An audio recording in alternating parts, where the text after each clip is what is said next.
So, what are the three things you need to do to get into business school?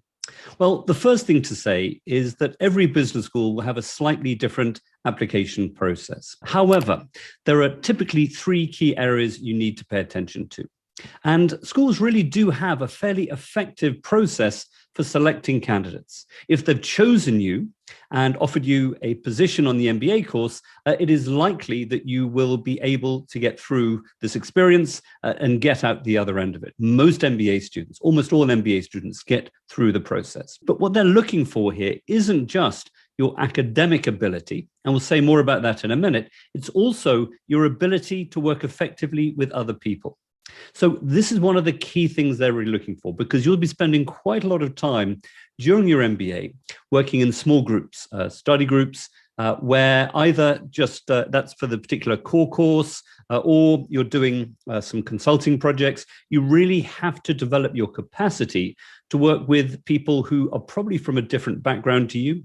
And that may be different nationalities, but specifically people from a different career background than yourself. And that can make it more challenging, but really that ability to learn how to really work with very different people is something that is a key part of your MBA experience and your MBA learning. Now, remember that the admissions team, they want to help you. So you can call them and ask them for advice about the process.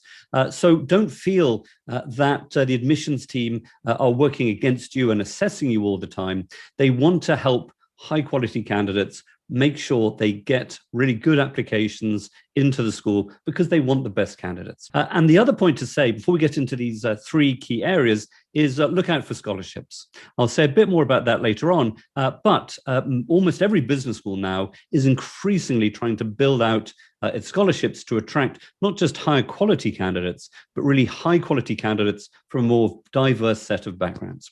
So what are the three key things you need to focus on to get into business school? These are sometimes called the 3 A's.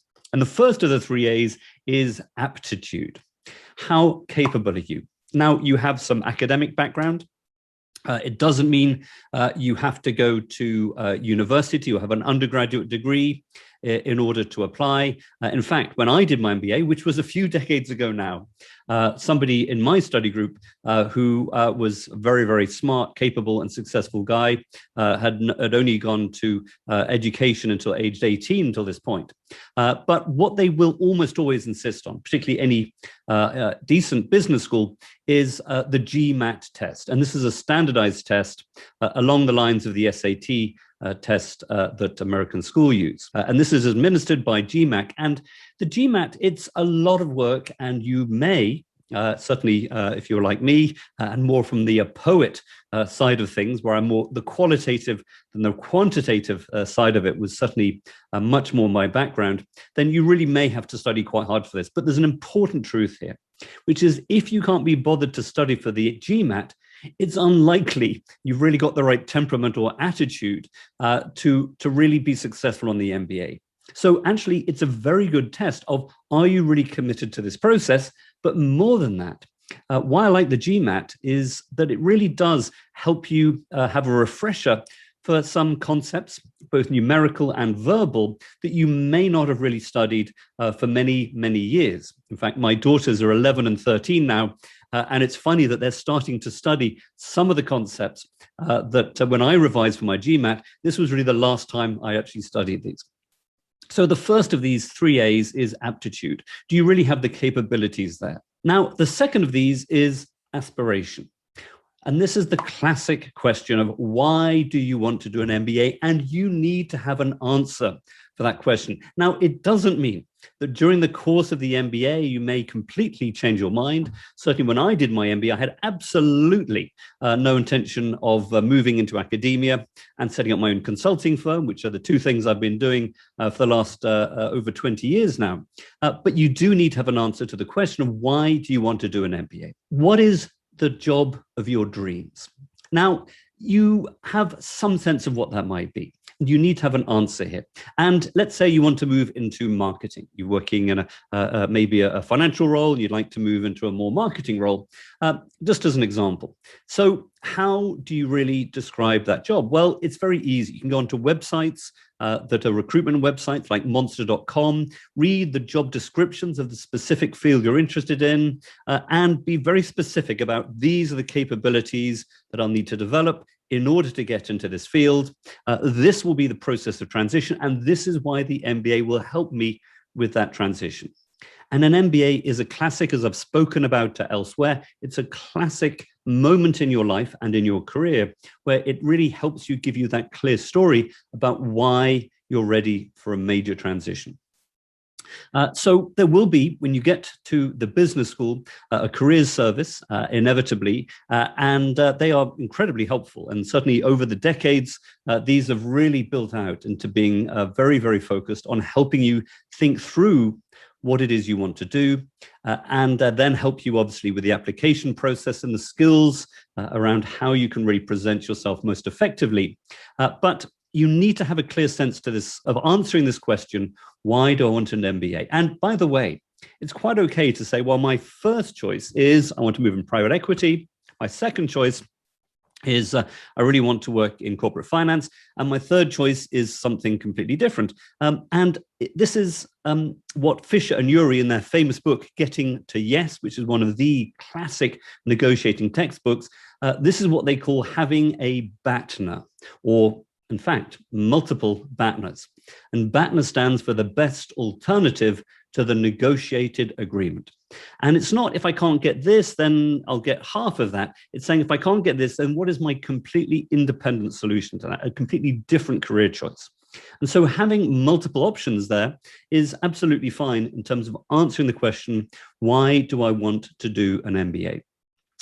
So the other thing you need to be able to ready to answer is not just why do I want to do an MBA, but why have I chosen this specific school?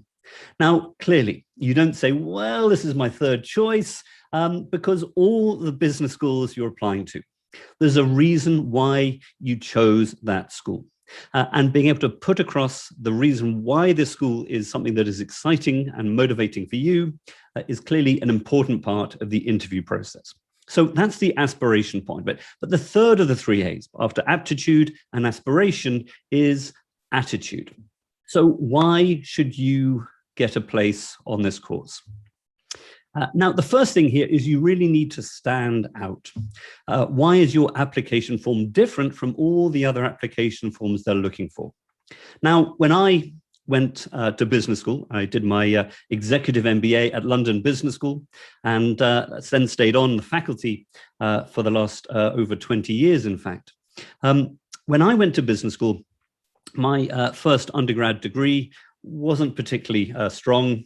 I was earning very little money, working for a very small firm indeed, as an executive coach, and I wasn't the classic candidate that LBS would be looking for.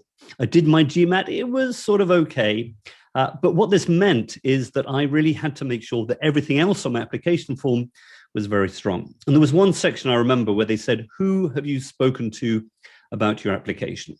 And it said students, alumni, and faculty. So I spoke to the admissions team, and they very helpfully arranged me to speak to some current students and some alumni just to get their perspective on the business school and the MBA process. But then I thought, well, how do I get to faculty? And I was sitting in the reception when I was in the school one day just to meet with the admissions team. And they had a brochure for the school there. And there was one page where they had probably 7 or 8 of their top faculty, and just a paragraph about why these people were so great. And I thought, well, I should probably contact these people. And so I called each of them, and this was a few decades ago now, in the days when people actually answered their phones more than they do today. And I said, look, I'm applying for my MBA. Could I get 5 minutes of your time to ask you 2 questions about my application? And they all said yes. So I met with them and had 5 minutes with them. In fact, some of them were generous enough to give me a bit more time than that even. And so on my application form, I had all these faculty listed.